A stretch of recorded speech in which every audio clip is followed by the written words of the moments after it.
দেশ গড়ার পরিকল্পনা নিয়ে সপ্তাহব্যাপী বিশেষ কর্মসূচির আয়োজন করেছে বিএনপি। এ কর্মসূচির ষষ্ঠ দিনে শুক্রবার রাজধানীর কৃষিবিদ ইনস্টিটিউটে অংশ নেন দলের বিভিন্ন পর্যায়ের নেতাকর্মীরা। এগুলো সব পরিকল্পিত ঘটনা। কর্মসূচিতে শুক্রবার বিকেলে ভার্চুয়ালি যুক্ত হয়ে দলের ভারপ্রাপ্ত চেয়ারম্যান তারেক রহমান প্রধান অতিথির বক্তব্য রাখেন। বক্তব্যের শুরুতে তারেক রহমান ইনকিলাব মঞ্চের মুখপাত্র এবং ঢাকা ৮ আসনের সংসদ সদস্য পদপ্রার্থী শরীফ ওসমান হাদির উপর হামলার ঘটনায় তীব্র ঘৃণা ও প্রতিবাদ জানান। গণতন্ত্রের পক্ষের সবাইকে এ ঘটনার প্রতিবাদ জানানোর এবং দোষীদের আইনের আওতায় আনতে প্রশাসনকে সহযোগিতার আহ্বান জানান তিনি। ইনকিলাব মঞ্চের নেতা জনাব ওসমান হাদি, তাকে গুলি করা হয়েছে, তার উপরে গুলিবর্ষণ করা হয়েছে। এই ঘটনার জন্য তীব্র ঘৃণা এবং প্রতিবাদ জানাচ্ছি।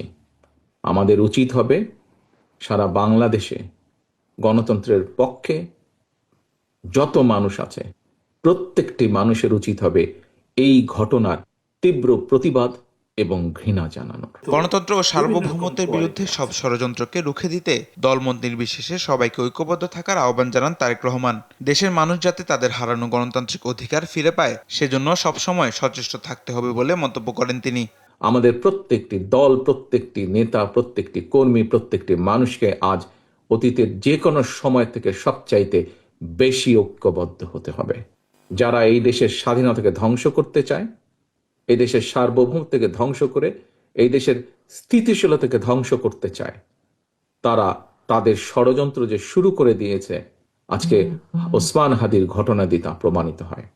এ সময় নারীর ক্ষমতায়ন, নারীদের স্বাবলম্বী, যুবকদের কর্মসংস্থান, শিক্ষা ব্যবস্থা, কৃষকদের জীবনমান উন্নয়ন সহ বিএনপির 8টি গুরুত্বপূর্ণ কর্মপরিকল্পনা বাস্তবায়নের বিষয়ে কথা বলেন তিনি। বিএনপির দেশ গড়ার পরিকল্পনাকে দেশব্যাপী সাধারণ জনগণের কাছে পৌঁছে দেওয়ার আহ্বান জানান তারেক রহমান। তোমাদের পক্ষে যতটুকু যাওয়া সম্ভব সাধারণ মানুষ বলতে যারা আছে, তামিম মাহবুব, দেশ টিভি, ঢাকা। বন্ধু বান্ধব